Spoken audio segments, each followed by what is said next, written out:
Hey guys, Matthew, and welcome to the 20th video of the series. So today we're going to be looking at the second part of the feared encounter, which is going to be Chayula. Now, Chayula is one that's actually quite outdated, but I think there's still some good tips and tricks that are actually quite useful to know when it comes to trying to perfect this fight in order never to fail the encounter.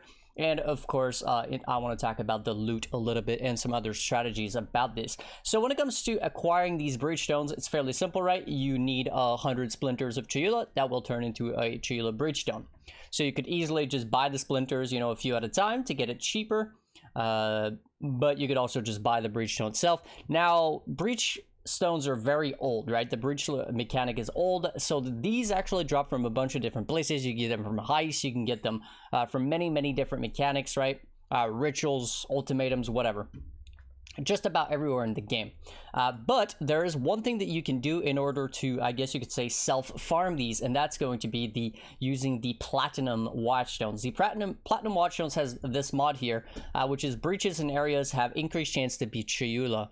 So this is going to be the best way to basically farm these if you want to self-farm a lot of these Breachstones. And these do stack, right? So let's say you had 66 to 100%. Let's just say you had 4 perfect ones of these. That's 400% increased chance to belong to Chayula.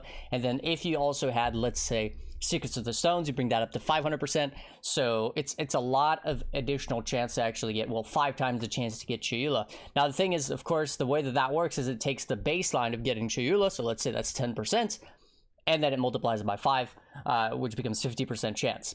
But that doesn't mean that you're going to get a Chayula every single time.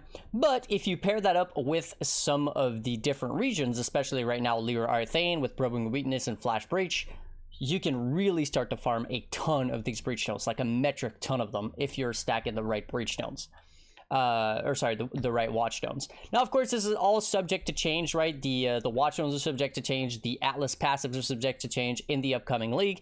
But you just keep an eye out when it comes to these different strategies on how to farm these. Okay, now let's have a look at the actual encounter itself, and then I want to talk about a couple different things, and then, of course, the showcase. So the boss itself, Chayula, has a few abilities. A lot of them do a lot of damage, and a lot of it is chaos damage. So you really don't want to get hit, especially in a league start scenario, especially if your character doesn't really have any chaos resistance yet. Default basic attack, whatever. This is the hard part, really. This is what's really deadly, especially in the feared encounter, because she just spins around and just throws a bunch of different projectiles.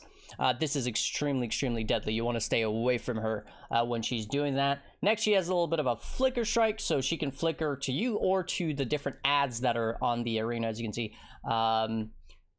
That's another thing to talk about, is the ads. If you open up these portals, it's going to spawn ads, so you want to try to never open these up unless you really desperately need flash charges. But again, this is outdated content. It's not this boss is not difficult to kill. Now, if we're talking about a pure Chayula Breachstone, different story. Item level, I think 81 or something, much tankier. But the regular one, you'll pretty much just one-shot her on any half-decent build. Spectral throw, right? She's just going to throw her a hammer, it looks like. Nothing to write home about. It's pretty slow. Mortar, so basically she channels her staff and does a mortar. Now these go in a straight line, so they're not going to follow you, so as long as you're not like sitting in it, you should be fine. And then she also spawns some clones when she does the pseudo flicker strike. This is actually really annoying in the feared encounter, not in the actual fight, but in the feared, because let's say she spawns like 2 clones, so there's 3 Chayulas. Maven can actually double them, so you have 6 Chayulas just flickering and spinning around the arena, which makes the fight absolutely impossible if you're playing a very squishy build. But anyways, let's talk about the rewards. Most of it is just really bad. Blue Dream, Red Dream, Green Dream, these can all be upgraded. Well, actually, every single one of the drops can be upgraded with the Blessing of Chayula. Which, by the way, in a league start scenario, this right there is the big ticket item. And this is kind of what I want to talk about, when I said a little bit of a tip, is that the Blessing of Chayula has a 50% chance to drop from a normal Breachstone. So you can do the math on it, because typically the Blessing is going to be almost the entirety of the money that you're going to be making, especially in a league start scenario. Blessings are super expensive. So let's just say the Blessing is worth 3x and the Chayula Breachstone is worth 1x. You have a 50% chance, so every 2 times that you do a Chayula, which is going to cost you 2x, you're going to get Blessing, which is 3x. It's pure profit, right? Impossible to lose money, at least when it comes to the averages, right? As the more you do, the more money you're gonna make. Now, if you did like 2 or 3 or even 4, there's a chance you don't get a blessing, but you know, odds are 50-50. But one thing to note that's actually really interesting is if you do a pure Breachstone, you have a 100% chance of getting a blessing. So let's say the blessing is 3x and the pure is 2x, then it's actually guaranteed profit if your build is capable of running it, which is very, very important to note. Skin of the Loyal, what's really important about this is going to be the colors, right? So what this drops as is always 6 linked, and it's going to have basically, it's basically a tabula with colors on it, and it has +1 socketed gems, which is cool. But the thing is, the colors are unchangeable.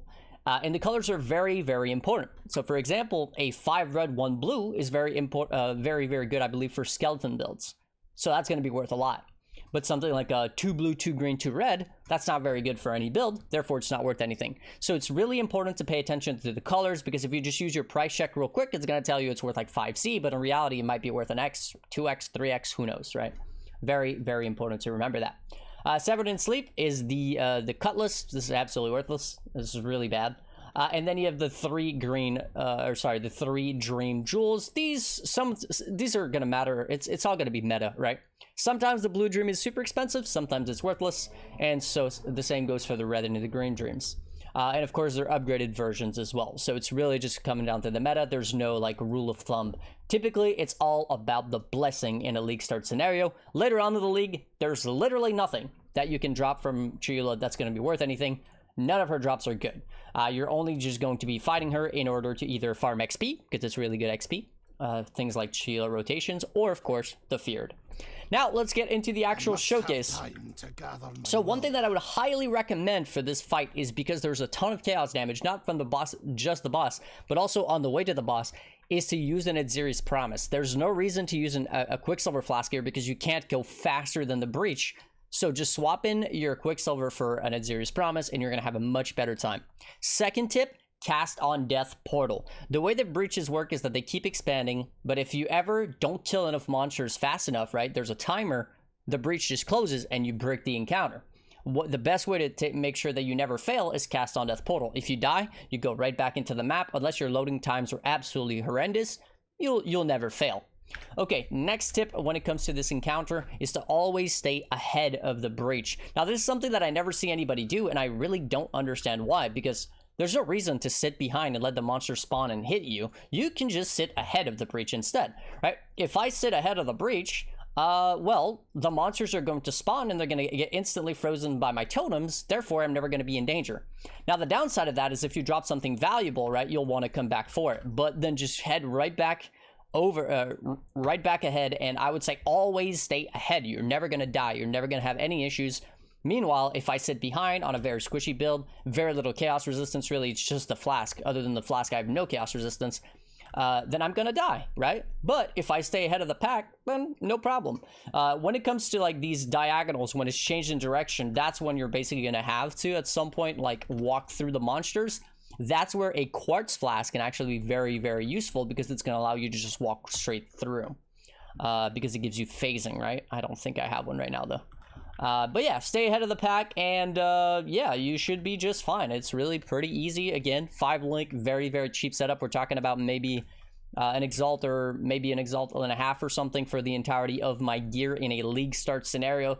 Still capable of farming Chayula, no problem. And remember, those blessings are worth a tremendous amount of currency. And the reason for that is because of the amulet, right? Presence of Chayula makes it so people can play low life build early in a league, because it makes it so you cannot be stunned, which is typically a huge problem, because stuns are based on your life. And if you're CI, or if you're low life, not CI actually, if you're low life, one of the biggest problems is that you have no life. So anything that hits you, even if it doesn't kill you because you have a bunch of energy shield, will stun you. So yeah, one thing that I would highly recommend at this point is to drop a portal. Now, of course, I've cast on Death Portal, so if I die, I'm gonna have a portal anyways.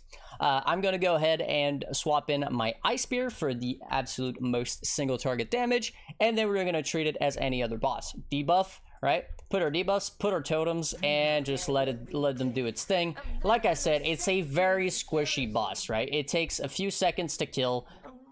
nothing to write home about. We got ourselves a blessing. We got ourselves a 3 green, 1 red, 2 blue. So that's not exactly a combination that's too great. Typically, you want more blues than greens, and reds just like 1, sometimes 2 of them. That's typically going to be for something like Empower.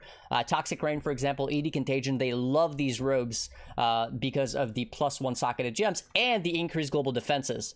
If you don't know what 100% increased global defense is, it basically doubles your armor or your what's it called, evasion or anything like that, but not your life, unfortunately. So that's why these are typically very good for those sort of builds that require more like dodge or stuff like that, and not so much just pure life. But yeah, it's actually a pretty good chest, and of course the +1 socketed gems gives you a ton of damage.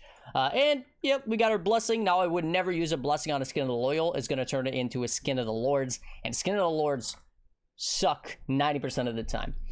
So you typically don't want to be wasting that on that, but I just did it for the memes. What it does when you upgrade it is it's actually going to stay the exact same, right? It stays the same colors, same +1, same 100% increased global defense, but what it does give you now is a random keystone on the tree. So in this case, for example, I got Unwavering Stance, which gives you cannot evade enemy attacks, cannot be stunned. So that's actually pretty funny because we were talking about being stunned earlier.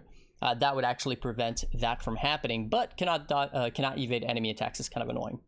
But yeah, that's pretty much it for my showcase of Chayula. Honestly, a pretty outdated boss, very easy to deal with, but also one of the most annoying in the actual feared encounter itself. It's kind of funny because it's the same thing for Cortex. Cortex being super duper easy, but Cortex as part of the feared is actually probably the most annoying of all the bosses. Meanwhile, the hard bosses, especially for this build, Uber Zir and Uber Elder, which we're going to see very soon, are very easy to deal with in the actual feared encounter, but by themselves are hard to deal with. Pretty funny how that works. Anyways, that'll be it for that video. Hopefully you guys enjoyed. Before I go, as always, I want to say a massive thank you to my supporters: Jordan, Fruitfly, Thomas, Naroth, Master, Tim, Nate, Jacob, Flame Scorpion, Reese, ML, Road to Millions, Alex, Brandon, Don, Joseph, Welcome Back, Panda, Atticus, Scott, Bard, Grimoire, and Johnny, as well as Ronald, Kevin, Mercury, Bitizen, anybody else who's supported me in the past, and anybody else who wishes to remain anonymous. Hopefully you guys enjoyed the video, and I'll catch you guys in the next guide. Peace.